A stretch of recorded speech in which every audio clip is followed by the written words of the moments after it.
یہ میری باتیں یقیناً آپ پر گراں گزریں گی کہ ہم اپنی مجلسوں میں بیٹھ کر کے صحابہ کے بارے میں اپنی رائے قائم کر دیتے ہیں، اور پھر رائے بھی اس طرح کسی کو برا بھلا کہنا شروع کر دیتے ہیں۔ خدا کے بندو، اگر کوئی بندہ ایک ادنا صحابی کے بارے میں اپنی رائے قائم کر کے اسے برا بھلا کہتا ہے تو وہ بھی اپنے ایمان کی خیر منائے۔ یہ کوئی معمولی بات نہیں ہے۔ اللہ کے رسول صلی اللہ علیہ وسلم کے ارد گرد اتفاقاً اللہ تعالیٰ نے یہ جمع نہیں کر دیے صحابہ، بلکہ خدا تعالیٰ نے انتخاب کیا ہے پیغمبر اسلام کے ارد گرد جمع کرنے کے لیے صحابہ کو۔ یہ میں نہیں کہہ رہا۔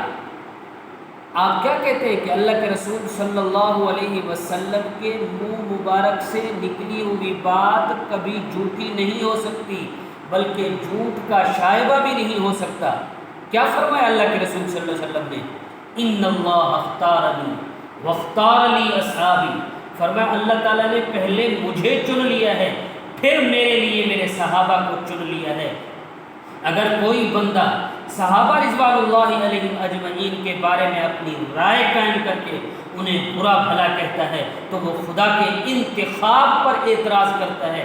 کیا جو بندہ خدا کے انتخاب پر اعتراض کرے اس کا ایمان بھی باقی رہ جاتا ہے؟ اللہ تبارک و تعالی نے روئے زمین پر نظر ڈالی، ہیرے اور موتی چن چن کر کے پیغمبر اسلام کے ارد گرد جمع کیے۔ فارس میں نظر ڈالی، سلمان جیسا اور موتی نظر نہیں آیا، وہیں سے اس کا انتخاب کیا۔ اور روم میں نظر ڈالی، سہیب جیسا کوئی اور آدمی نظر نہیں آیا، وہیں سے اس کا انتخاب کیا۔ یمن میں نظر ڈالی، حضرت ابو ہریرہ کا انتخاب کیا۔ حبشہ میں نظر ڈالی، حضرت بلال کا انتخاب کیا۔ کہنے کا مطلب اور مقصد یہ ہے، خدا کے بندو، خدا کے لیے صحابہ پر اپنی زبانوں کو مت کھولو اور اپنے رائے قائم نہیں کرو، ایسے رائے جس میں برا بھلا صحابہ کو کہا جائے۔ اگر کوئی آدمی ادنا صحابی کے لیے بھی اس طرح کا نظریہ اور رائے رکھتا ہے تو وہ اپنے ایمان کی خیر منائے۔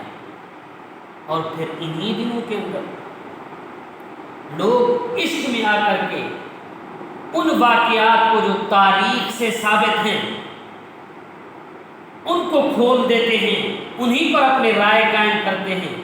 کیا قیامت کے دن یزید کے بارے میں ہم سے تو سوال نہیں کیا جائے گا کہ وہ کیسا تھا؟ تلک امۃ لہا ما کسبت ولکم ما کسبتم ولا تسألون عما كانوا يعملون۔ تم سے اس چیز کا سوال نہیں ہوگا کہ وہ کیا کرتے تھے۔ ہمیں چاہیے کہ ہم اپنے ایمان کی حفاظت کا سوال اللہ تعالیٰ سے کریں، ہمیں چاہیے کہ ہم اپنے اسلام کی حفاظت کا سوال اللہ تعالیٰ سے کریں، ہم اپنے اسلام اور ایمان کی فکر کریں، دوسروں کو چھوڑ دیں۔ ان کے متعلق ہم سے سوال نہیں ہوگا، ہم سے سوال اپنی ذات کے متعلق ہوگا، مجھ سے میرے اسلام کا سوال ہوگا، مجھ سے میرے ایمان کے متعلق سوال ہوگا، نہ یہ کہ ہم اپنی زبانوں کو چلاتے رہیں۔ دوسری بات یہ ہے،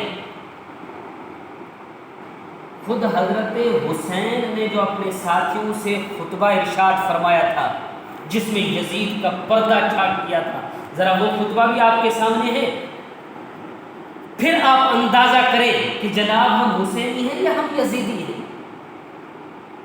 ہمارا کتنا صحابہ سے عشق اور محبت ہے۔ حضرت حسین نے خود یزید کا پردہ چاک کیا تھا، اپنے ساتھیوں سے پہلے خطبہ ارشاد فرمایا تھا۔ وہ خطبے کے کیا الفاظ تھے؟ ان سے ساتھیوں سے فرمایا، میں یزید کے مقابلے میں اس لیے کھڑا ہوں، انہم ترکوا طاعت اللہ، کہ انہوں نے اللہ کی فرما برداری کو چھوڑ دیا ہے، وَلَزِمُوا طَاعَةَ الشَّيْطَانِ، انہوں نے شیطان کی فرما برداری کو لازم کیا ہے۔ ہم نے بھی تو اللہ تعالیٰ کی فرما برداری کو چھوڑ دیا ہے، ہم بھی تو شیطان کے پیچھے لگے ہوئے ہیں۔ فرمایا وَعَطَّلُوا الْحُدُودَ، اللہ کے حدود کو انہوں نے پامال کر دیا ہے، مال غنیمت کو اپنے لیے جائز قرار دے دیا ہے۔ اور اپنی منمانی کے مطابق مال غنیمت کو جہاں خرچ کریں، جہاں صرف کریں، یہ سارے کام تو ہم بھی کر رہے ہیں۔ وَأَظْهَرُ الْفَسَادَ، اور انہوں نے فساد کو برپا کر کے رکھا ہے، یہ فساد تو ہم بھی کر رہے ہیں۔ غریبوں کا مال دبائے جا رہے ہیں۔ ہمارے جج صاحبان، وکیل حضرات، کیا ظالم کے ظلم میں اس کا ساتھ نہیں دے رہے؟ مظلوم کو اسی انداز میں نہیں دبا رہے؟ وَأَظْهَرُ الْفَسَاد کا مصداق نہیں ہے؟ فرمایا وَأَحَلُّوا حرام اللہ، انہوں نے اللہ کی حرام کردہ چیز کو حلال کر کے رکھا ہے۔ کیا ہم سود کو پرافٹ کا نام دے کر کے حلال نہیں کر دیا؟ کیا ہم نے گلا غیبت کو گپ شپ کا نام دے کر کے حلال نہیں کر دیا؟ معذرت کے ساتھ میں تو ساتھیوں سے یہی کہتا ہوں، اگر ہم اس وقت ہوتے یا اس وقت یزید اور حضرت حسین ہوتے تو ہم کس صف میں ہوتے؟ خدا فیصلہ کر کے بتائیں۔ ہم بھی تو اللہ تعالیٰ کی فرما برداری کو چھوڑ دیا ہے، شیطان کی فرما برداری کر رہے ہیں، فساد کو برپا کر رہے ہیں، حدود کو پامال کر رہے ہیں، حرام چیزوں کو اپنے لیے حلال کر دیا ہے۔ یہ ساری چیزیں جو حضرت حسین نے اپنے ساتھیوں سے خطبہ میں ارشاد فرمائی تھی، جس کے اندر یزید کا پردہ چاک کیا تھا، وہ ساری صفات تو ہمارے اندر بھی پائی جاتی ہے۔ تو پھر ہم فیصلہ کر لیں۔ عزیز دوستو، بڑی ہی ادب کے ساتھ عرض کر رہا ہوں، خدا کے بندو، صحابہ کے متعلق اپنی زبانوں کو استعمال نہ کیا کرو، وہ پاک جماعت ہے، خدا کا انتخاب ہے۔ اگر ہم اپنی زبانوں کو کھولتے ہیں تو پھر خدا کے انتخاب پر اعتراض کرتے ہیں۔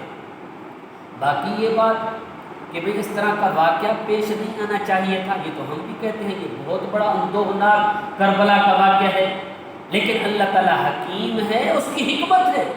ہر واقعے کے اندر کوئی نہ کوئی حکمت ہوتی ہے۔ دو حکمتیں آپ کی خدمت میں عرض کر دیتا ہوں کہ اس واقعے کے پس منظر میں کون سی حکمتیں ہیں، کیوں اس طرح کا اتنا بڑا واقعہ پیش آیا۔ شاید کہ آپ کے علم میں پہلے سے ہوں، لیکن پھر بھی بطور وضاحت کے عرض کر دیتا ہوں۔ اس واقعے کے پس منظر میں دو حکمتیں جو سر عام نظر آتی ہیں، جن کو علماء نے بڑی تفصیل سے بیان کیا ہے۔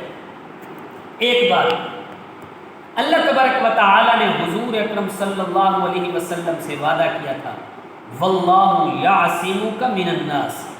اللہ فرماتے ہیں کفار سے میں آپ کو محفوظ رکھوں گا، لوگوں سے میں آپ کو محفوظ رکھوں گا، جو لوگ آپ کی جان کے در پہ ہوں گے اللہ فرماتے ہیں میں حفاظت کروں گا۔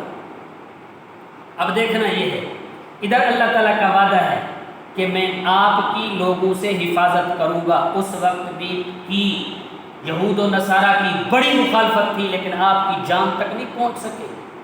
آج تک اللہ تبارک و تعالی آپ علیہ الصلوۃ والسلام کی حفاظت فرما رہے ہیں، اور ادھر سے اللہ کا وعدہ تھا، بخاری کی روایت ہے، اور آپ علیہ الصلوۃ والسلام اللہ تعالیٰ سے دعا کرتے تھے، لَوَدِدْتُ أَنِّي أُقْتَلَ فِي سَبِيلِ اللَّهِ ثُمَّ أُحْيَا ثُمَّ أُقْتَلْ ثُمَّ أُحْيَا ثُمَّ أُقْتَلْ ثُمَّ أُحْيَا ثُمَّ أُقْتَلْ۔ خدایا میں اس چیز کو پسند کرتا ہوں کہ میں آپ کے راستے میں شہید کیا جاؤں، پھر زندہ کیا جاؤں، پھر شہید کیا جاؤں، پھر زندہ کیا جاؤں، پھر شہید کیا جاؤں۔ ادھر سے آپ علیہ الصلوۃ والسلام شہادت کی تمنا کر رہے ہیں، ادھر سے اللہ کریم کا وعدہ ہے واللہ یعصمک من الناس۔ اب چونکہ یہ بات تو مسلم ہے کہ اولاد کے کارنامے والدین کے کھاتے اور ذمے میں لکھ دیے جاتے ہیں۔ اگر بیٹا کوئی اچھا کارنامہ سر انجام دیتا ہے تو تعریف باپ کی ہو رہی ہوتی ہے، اگر پوتا کوئی اچھا کارنامہ سر انجام دیتا ہے تعریف دادا کی ہو رہی ہوتی ہے۔ تو ادھر سے آپ علیہ الصلوۃ والسلام یہ دعا مانگ رہے ہیں، ادھر سے اللہ فرما رہے ہیں کہ میں آپ کو لوگوں سے محفوظ فرماؤں گا، کیونکہ دعا کو بھی تو قبول کرنا تھا۔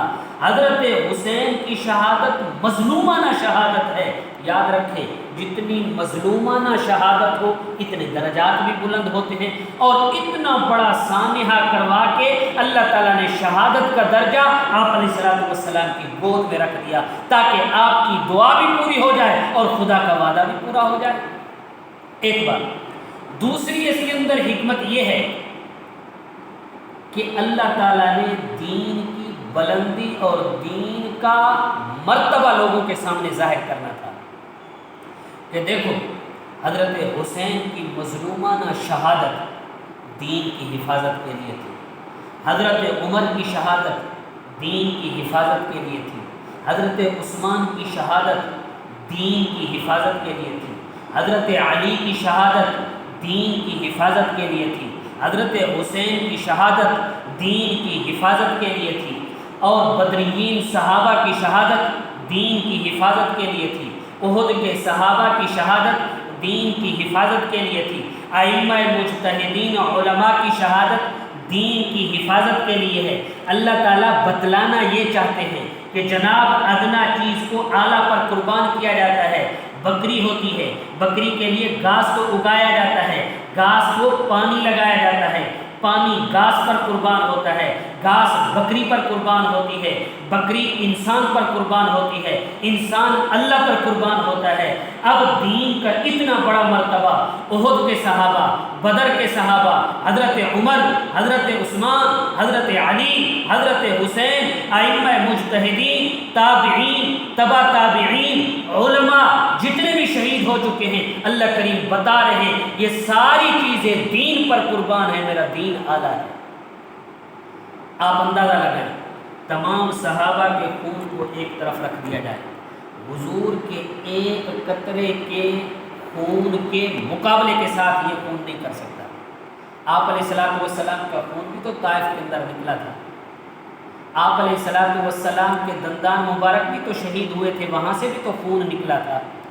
وہ خون نکلنا بھی دراصل دین کے لیے تھا۔ دین اتنی اعلیٰ چیز ہے، دین اتنے بڑے مرتبے والا ہے کہ صحابہ اور پیغمبر اسلام کے خون کے قطرات بھی دین پر قربان ہیں۔ تو پھر ہمیں چاہیے کہ ہم دین کی خیالداری کریں اور دین کے تقاضے کے مطابق زندگی گزاریں۔ اللہ تبارک و